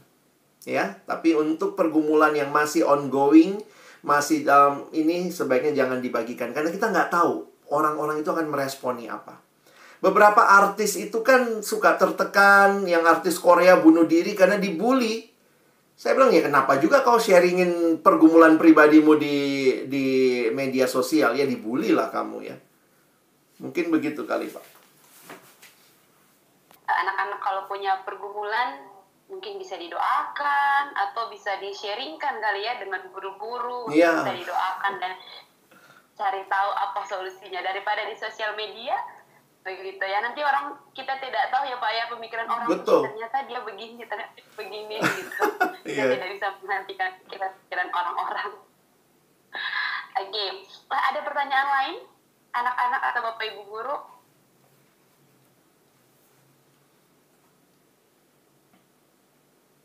Kalau gitu saya bertanya lagi deh Pak. Silakan. Pasti mewakili yang lain juga Bu. Jadi Pak, sekarang itu kalau saya buka TikTok begitu ya, lagi tren sekali ya Pak. Kalau misalkan anak muda itu posting bersama pacarnya begitu ya. Aduh, ya. Atau saya atau saya lihat itu yang ada video biar mantan tahu siapa pacarnya sekarang begitu ya Pak ya. Jadi istilahnya ya ajang ya saya bahagia yang sekarang begitu. Kalau menurut Pak Alex bagaimana tanggapan Bapak untuk anak-anak SMA yang upload hal-hal yang seperti itu? Ya, itulah. Saya melihatnya begini ya. Teman-temanku yang masih muda, kenapa saya tidak membedakan orang muda sama orang tua? Karena sebenarnya secara fisiologis, secara indera, orang muda dan orang tua punya otak yang sudah bisa berpikir hal yang sama. Jadi kalau teman-teman, Bapak Ibu Guru juga kita ikutin seminar gitu ya. Perkembangan otak orang dewasa itu kira-kira di usia anak-anak kita 15-17 tahun itu sudah berkembang sempurna. Tapi jangan lupa, Bapak Ibu Guru walaupun kita otaknya sama, tapi Bapak Ibu Guru yang lebih tua pasti punya pengalaman menggunakan otak itu. Kita yang tua ini punya pengalaman telah menggunakan otak itu lebih lama. Walaupun kapasitasnya sama dengan kalian. Karena itu, belajar berpikir panjang. Ini mungkin tips untuk orang-orang muda. Belajar berpikir panjang, belajar untuk tanya sama generasi yang lebih senior. Poin saya begini. Kalau besok pacarmu putus lagi, terus kamu nanti biasanya apa tuh? Di take down tuh, dihapus, nanti sama pacar barunya lagi. Supaya mantan-mantanku tahu. Jadi kadang-kadang begini. Emosi sesaat. Ingat tadi tipsnya? Kalau lagi emosi sesaat, jangan buru-buru bikin konten. Ya. Jadi, jujur aja saya agak mengkritisi lah konten-konten flexing ya. Orang mamer-mamerin, termasuk mamerkan pacar barunya. Bagi saya nggak tepat lah, Bu. Saya melihatnya lebih baik kita memposting sesuatu yang lebih berguna untuk lebih banyak orang. Bukan berarti kamu nggak berguna. Memang kayak begitu tuh followernya banyak tuh ya. Viewernya pasti banyak tuh. Yang nge-like di postingan itu bisa ratusan ribu ya.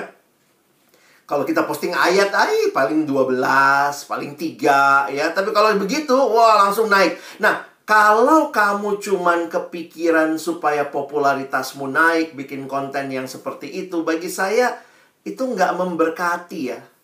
Hati-hati. Itu nggak jadi terang, jadi garam. Bagi saya justru ketika kamu bisa, ya ini kalau bicara sehari-hari ya, kalau kamu bisa mengampuni mantanmu, bagi saya itu yang luar biasa daripada kamu flexing dengan pacar baru yang juga kamu jalani hanya karena pelarian. Nah, jadi adik-adikku, pikir baik-baik lah mau pakai media sosialmu buat apa. Takutnya nanti ke depan nanti orang akan, kalau kamu cari kerja lalu orang cari jejak digitalmu. Oh jangan, ini anak dendaman. Kenapa? Dulu dia pernah bikin posting membuli mantan-mantannya. Ya, orang juga akan nggak mau mempekerjakan kamu. Ngapain orang kayak gini? Jadi hal-hal yang kita anggap ini kan biasa. Tapi dari situ ketahuan hidupmu kayak apa. Karaktermu seperti apa. Jadi ya kalau saya sih nggak merekomen ya Bu. Masih banyak kok yang bisa diposting. Kucingmu di rumah, posting lah. Mungkin orang lebih senang lihat itu. Ini kucingku yang waktu saya ditinggal pun dia menemani. Berdua gitu kan ya. Ya maksudnya itu lebih menghibur ketimbang kita pakai pacar baru untuk ngeflexing dan membuli pacar lama. Itu bagi saya nggak inilah. Mungkin gitu Bu. Oke, terima kasih ya Mbak ya untuk jawabannya, bisa mencerahkan saya dan anak-anak juga kali ya yang punya pacar. Jadi tidak hanya ketika sedih kita bisa langsung refleks, ketika bahagia punya pacar juga perlu refleks berpikir kali ya Mbak ya, apakah ini layak untuk saya posting. Pikir lebih panjang ya. Tidak layak untuk saya posting. Iya betul Pak, pikir lebih panjang. Jadi tidak hanya kesedihan. Kadang kan Pak, anak-anak dan saya juga kadang-kadang mikirnya, oh kesedihan aja nih, mencaci maki saja yang tidak boleh begitu, itu saja yang tidak. Padahal kadang-kadang kebahagiaan pun perlu untuk kita pikirkan apakah kita posting atau tidak. Seperti yang tadi dikatakan, posting yang penting bukan yang penting posting gitu ya. Quotes yang sangat luar biasa sekali. Ada lagi anak-anak yang mau bertanya? Mungkin satu lagi. Masih ada 10 menit lagi. Bu Elma, ada pertanyaan dari anak 11 MIPA, tapi mereka malu bertanya langsung. Jadi, Oke. Oke, berarti Pak Juven saja deh yang bertanya. Oke. Jadi pertanyaan dari anak-anak, Bu ya. Saya curiga ini pertanyaan Pak Juven ini Bu Elma. Bisa jadi juga. Secara tidak langsung mungkin bisa lah Bu ya, jadi pertanyaan saya. Enggak kayak, oke. Jadi Pak, jika memang ada orang yang memposting kemesraan di media sosial itu bukan suatu tindakan terang ya, bukan suatu tindakan terang, berarti bisa disimpulkan bahwa pacaran itu bukanlah sesuatu yang terang menurut Kristen gitu. Oke. Nah, ini menarik ya, perlu seminar lain ya untuk hal ini. Saya pribadi merasa ya tidak, nah ini perlu kita diskusikan. Tapi kalau saya melihatnya begini, masa remaja juga ada batasannya sebaiknya. Jadi saya jujur, secara pribadi saya tidak merekomendasi anak SMA pacaran dulu. Bukannya nggak boleh ya. Tapi kalau ditanya rekomendasi, saya merasa sebaiknya lebih baik banyak bersahabat. Ya, kapan-kapan kita bikin seminar yang itu ya. Tapi realitanya bahwa ada banyak tanggung jawab yang anak remaja belum bisa penuhi, tetapi sedang bertumbuh memenuhi itu. Jadi saya juga nggak merasa kalian pasti nggak bisa, nggak. Ada usia di mana kita makin dewasa. Ini yang saya bilang tadi ya. Bagi saya tuh otaknya udah sama. Cuman kapasitas pengalamannya ya kami lebih banyak. Makanya dalam pengalaman saya melihat kalau dia pacaran SMA, buat saya sederhananya mikirnya begini aja deh. Pacaran bagusnya berapa lama? Pacaran kelamaan itu nggak baik juga kan? Karena pacaran itu secara intensitas, ketemu udah deket tapi belum boleh ngapa-ngapain kan. Nah itu banyak tantangannya itu, usia-usia ini. Nah jadi bagi saya, kalau dia pacaran kelamaan nggak baik, kecepatan juga nggak baik. Anggaplah misalnya pacaran yang wajar berapa? 4 tahun? Nah sekarang pertanyaannya, mau menikah umur berapa?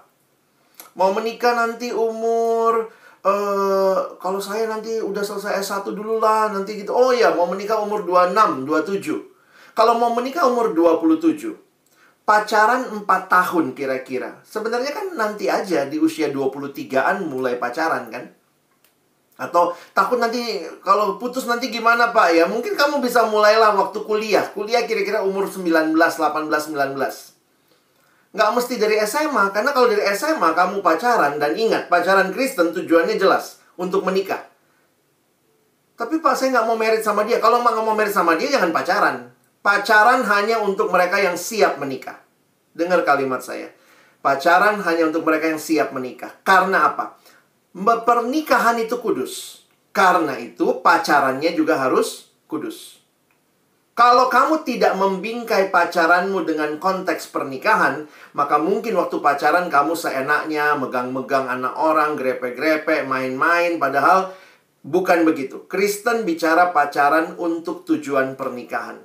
Kalau kamu pacaran umur 17, menikah umur 27, berarti kamu pacarannya 10 tahun. Nah, siap apa enggak? Nah, ini ya bagi saya. Nah, kalau begitu, kalaupun sedang berpacaran, menurut saya tidak terlalu tepat memposting kemesraan di media sosial. Itu hal-hal yang sifatnya pribadi dan sebaiknya tidak diumbar. Kalaupun sudah pacaran ya udah nggak, ya sekarang kan begitu ya, karena lihat artis, dia pacaran, dia pelukan, ke Bali berdua. Saya selalu mikir tuh, ke Bali berdua kamarnya gimana? Pisah atau satu kamar? Nah kalau kayak begitu kan bukan prinsip Kristen tuh. Tapi enggak, mereka ini kok. Nah namanya gejolak muda itu tetap harus ada batasannya, kalau enggak bahaya kamu. Ya, jadi pertama saya mengoreksi dulu prinsip pacarannya. Bagi saya pacaran tunggu saja pada waktu kuliah, itu lebih tepat. Yang kedua, kalaupun sudah pacaran, tidak tepat posting kemesraan di media sosial. Karena itu bukan, kalau seandainya nggak jadi menikah sama dia, lalu foto kalian udah mesra-mesra begitu, maaf ya, itu menurunkan nilai dirimu. Nanti orang bilang apa? Sorry ya, ih bekasnya si Anu ya, ih mantannya si dia ya. Nah, bagi saya itu kan bukan hal yang elok ya. Jadi tetap ingat, yang diposting itu yang berguna. Kalaupun kamu mau posting tanda kutip kemesraan, dan bagi saya juga kemesraan lagi pacaran nggak boleh sampai ini ya, harus ada batasnya juga kemesraan pacaran itu ya. Kemesraan pacaran udah panggil papa mama, udah main belai-belai rambut. Wah, kalau saya bawain LSD, jelas pacaran harus ada batasnya. Tidak boleh keintiman fisik, ya. Jadi mungkin begitu dulu lah kira-kira Pak ya.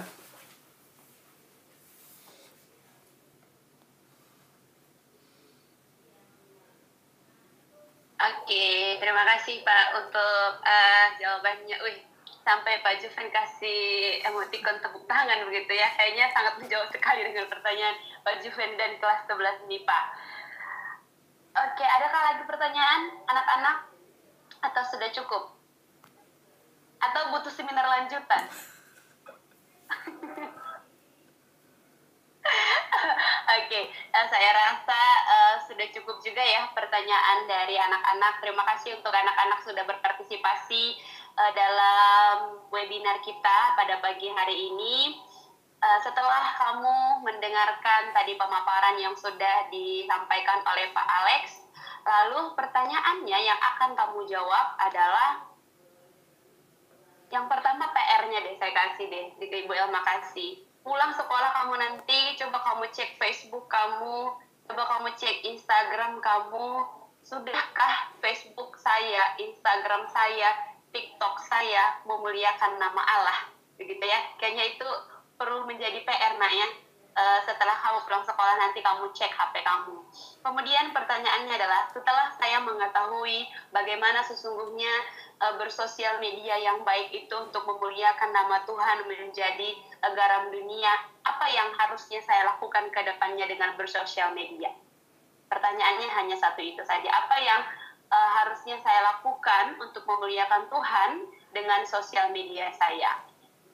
Jawabannya tidak harus kamu jawab sekarang. Jawabannya akan Bapak Ibu Guru melihat di sosial media kamu nantinya. Itu adalah hasil refleksi kamu, tapi jangan sampai jadinya kamu hide Bapak Ibu Guru ya dari sosial media kamu demi menjawab pertanyaan ini. Tapi jadilah natural, kata Pak Alex tadi, harus sama. Di dunia maya sama, di dunia nyata sama.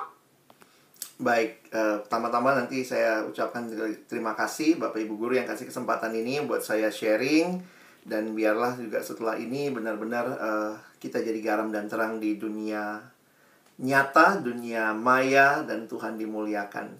Kalau ada yang mau follow saya bukan cari follower ya, follower saya udah banyak, sorry.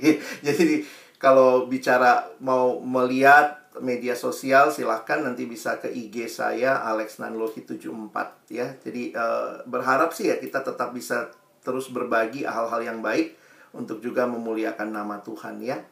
Baik, mari kita tutup dalam doa. Bapak Surgawi, terima kasih. Kami bersyukur kesempatan ini Tuhan berikan bagi kami untuk boleh belajar bersama.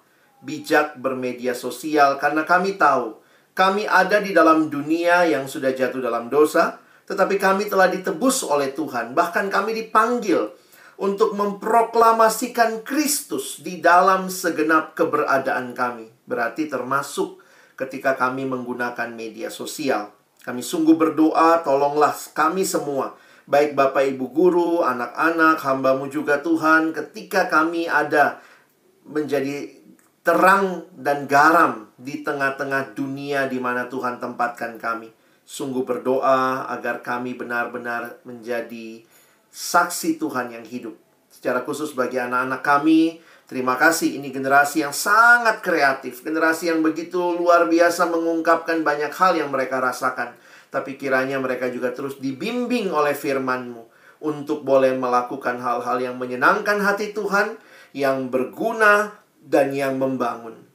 Terima kasih, tolong kami juga merefleksikan seperti yang tadi diminta oleh Ibu Elma, melihat kembali media sosial kami, merefleksikan dan kemudian boleh menjawabnya di dalam penggunaan yang baik, bertanggung jawab dan juga mempermuliakan Tuhan. Berkati proses belajar mengajar juga yang akan selesai dalam semester ini, semua bisa berjalan dengan baik dan memuliakan nama Tuhan, dan kami melanjutkan studi kami untuk kemuliaan Tuhan. Kami menutup seminar kami dalam nama Tuhan Yesus. Kami sudah berdoa, bersyukur. Amin.